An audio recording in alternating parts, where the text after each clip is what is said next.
In just 90 days, Tegel Airport rose from the ground in a race against time to save a city under blockade. More than 400,000 precast concrete slabs and round-the-clock work shifts transformed a former artillery training ground into one of the largest emergency construction sites in post-war Europe. Decades later, the airport was serving more than 24 million passengers a year, allowing travelers to go from the parking lot to their aircraft gate in as little as 10 minutes.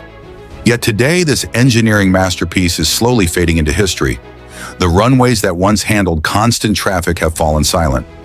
How did a facility that once helped save an entire city come so close to disappearing from the map of Germany?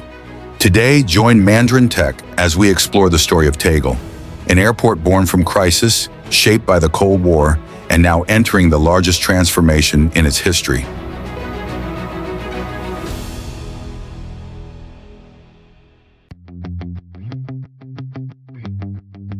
It all began in 1948. As tensions between the Soviet Union and the Western powers escalated, all road, rail, and water routes into West Berlin were blockaded, leaving millions of residents virtually cut off from the outside world. To keep the city alive, the United States, the United Kingdom, and their allies launched a massive airlift operation. Thousands of flights continuously delivered food, coal, medicine, and fuel into Berlin. However, the existing airports quickly became overwhelmed. In particular, the new Douglas C-54 transport aircraft, with their greater carrying capacity, required longer runways than Tempelhof could provide. Out of this crisis, Tegel was built and gradually developed into the city's most important airport. Covering more than 460 hectares, the facility featured a runway system stretching up to 3,023 meters and its world-famous Hexagonal terminal. For generations of Berliners, it was a gateway to the world, a symbol of freedom, and a unique part of the city's identity. The order was simple: build a new airport as quickly as possible. The chosen site was Tegeler Schießplatz, a former artillery training ground in northwestern Berlin.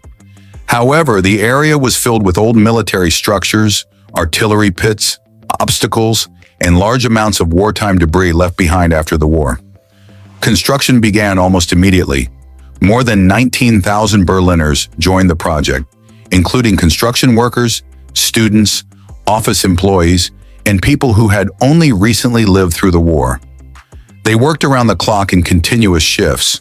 For many of them, this was more than just an infrastructure project. It was a chance to help protect their own city. The first task was site clearance. Thousands of workers were mobilized to demolish old military installations, level the terrain, and create a surface flat enough for a runway. Not only that, the runway also had to be long and strong enough to handle Douglas C-54 transport aircraft, weighing dozens of tons. To accelerate construction, engineers chose to use precast concrete slabs instead of waiting for traditional poured concrete to cure. Around 400,000 concrete slabs were delivered to the site and installed layer by layer on compacted ground. This method allowed multiple construction teams to work simultaneously on different sections of the runway. While one group continued preparing the foundation, other teams began installing the concrete slabs, drainage systems, and apron areas. The entire site operated on a continuous 24-hour construction schedule. After roughly 90 days, a runway approximately 2,400 meters long was completed. At the time, it was one of the longest runways in Europe and was capable of handling the heavy transport aircraft participating in the Berlin airlift. Once operational, Tegel quickly became a critical link in the air logistics network. During peak operations, an aircraft took off or landed roughly every 90 seconds. In less than a year, more than 2.3 million tons of food, coal, medicine, and fuel were flown into the city. After the blockade ended, Tegel did not disappear as many had expected. Instead, it became the most important aviation gateway to West Berlin. However, by the early 1960s, the temporary facilities built during the emergency phase were beginning to show their limitations. The city needed a more modern airport, one capable of representing the image of West Berlin in a new era. As a result, a design competition was launched to create a new vision for Tegel Airport. The winners were two virtually unknown architects at the time, Meinhard von Gerken and Volkwin Marg. Neither had yet reached the age of 30, but rather than following the conventional airport designs of the era, they asked a simple question. What if the passenger became the center of the airport? It was a bold idea. While many airports around the world were expanding into increasingly long layouts that forced travelers to walk through endless corridors, Tegel took the exact opposite approach. Every essential function was brought as close together as possible. Turning that bold idea on paper into reality was an entirely different challenge. In 1965, construction officially began. Instead of expanding the existing terminals, engineers chose to build a completely new central hub in the middle of the airport. The first task was preparing the foundations for the entire central terminal and the surrounding apron system.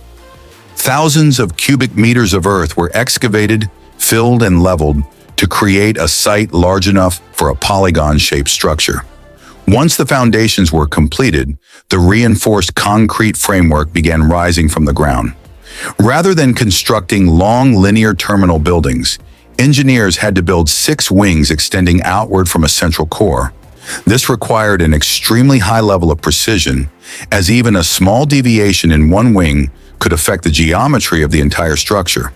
Next came the roof system and the large span beams covering the spaces below. The goal was not only to create an attractive terminal, but also to ensure that passengers could travel the shortest possible distance from check-in to the boarding gates. Alongside the central terminal, aircraft stands, taxiways, technical systems, baggage conveyors, and operational infrastructure gradually took shape. Each component was connected like pieces of a single unified structure. Construction lasted nearly a decade. Thousands of tons of concrete, steel, and glass were brought to the site to create one of West Berlin's most ambitious infrastructure projects of the era. In 1974, Terminal A was officially completed. What quickly made the facility famous, however, was not just its scale. The entire terminal was organized around a central hexagonal structure, where each side functioned almost like an independent terminal, with its own check-in area, security screening, and boarding gates. Thanks to this layout, passengers could travel from the parking lot to their aircraft in as little as 10 to 15 minutes, an experience that was almost unheard of for an international airport. Moreover, the building became known as one of the most architecturally consistent designs of the 20th century. The hexagonal form appeared throughout the facility, from columns, load-bearing beams, elevators, and staircases to interior finishing details. The entire airport seemed to be built around a single geometric language. Yet even as Tegel was being praised as an architectural masterpiece, a problem was quietly emerging. The architects had originally envisioned the airport as 2 giant hexagonal complexes operating side by side. However, due to budget constraints, the second hexagonal complex was never built. In the short term, this was not a major issue.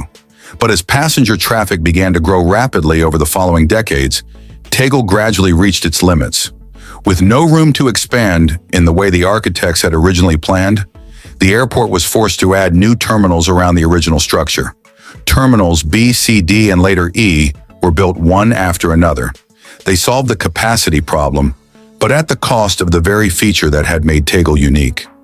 Gradually, the airport that had once been celebrated for its simplicity and unity became a maze of temporary extensions.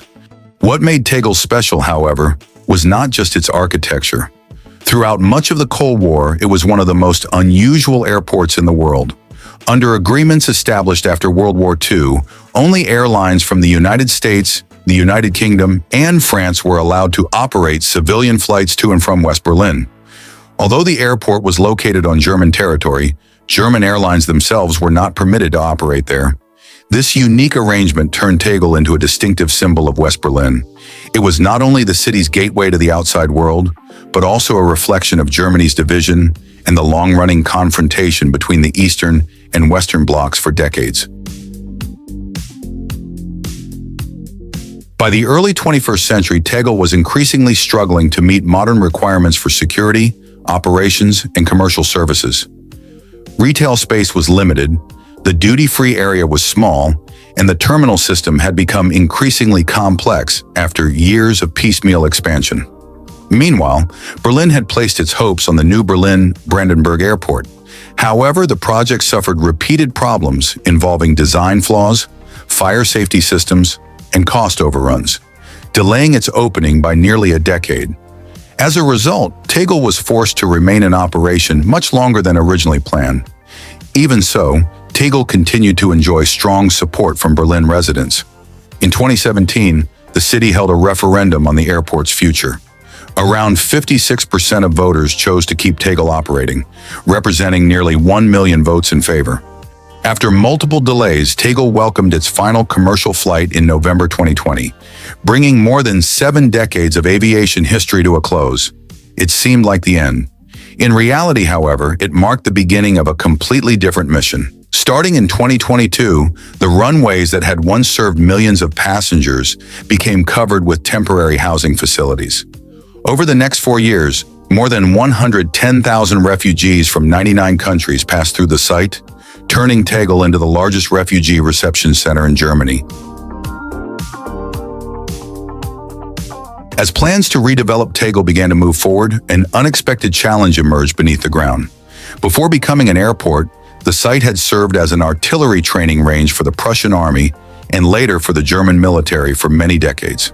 Military exercises, ammunition testing, and various wartime activities had taken place here, making the possibility of unexploded ordnance a serious concern. Before any new construction could begin, bomb disposal teams had to conduct extensive surveys across the entire area. Specialized equipment was used to scan deep beneath the surface in search of dangerous objects left behind from the past. This work was essential, as even a single undiscovered explosive could pose a threat to the safety of the entire redevelopment project. The results showed that these concerns were well-founded. Between 2020 and 2024, technical teams repeatedly uncovered hand grenades dating back to the late 19th century, artillery shells from the German Empire, and various other explosive materials that were still capable of detonation. In total, nearly 900 kilograms of explosives and around 30 tons of military scrap were recovered from the site. These discoveries revealed that traces of history still remained beneath Tegel's runways. Only after the final remnants of war had been removed could the former airport truly be ready to begin its next stage of transformation. Today, the former airport site is undergoing one of the largest urban redevelopment projects in Germany. Rather than demolishing everything and starting from scratch, Berlin has chosen to transform Tegel into a giant laboratory for the city of the future. Many existing structures will be renovated and integrated into the new master plan, helping to conserve resources and significantly reduce construction-related emissions. At the heart of the project is Urban Tech Republic.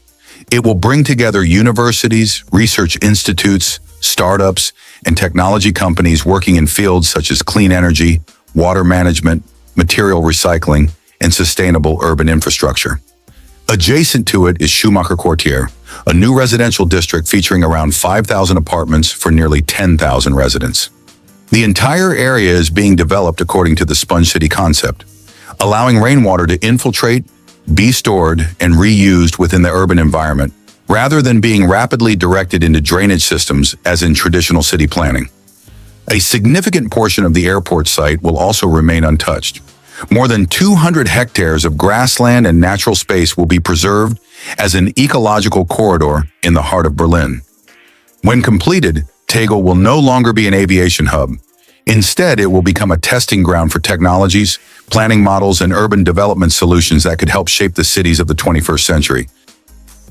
From an emergency runway built in just 90 days during the Berlin Blockade, Tegel grew into one of the most iconic airports in Europe. Over more than 7 decades, the facility not only witnessed some of Germany's most significant transformations, but also reflected an entire chapter of world history, from the post-war era and the Cold War to the age of modern cities. What makes Tegel remarkable is that it never stopped evolving. After completing its mission as an international airport, the site began a completely new chapter as a center for innovation and future urban development. That is what truly sets Tegel apart. The value of this project lies not only in the concrete and steel from which it was built, but also in its ability to adapt to the changing needs of society. Thank you for joining Mandarin Tech in today's video.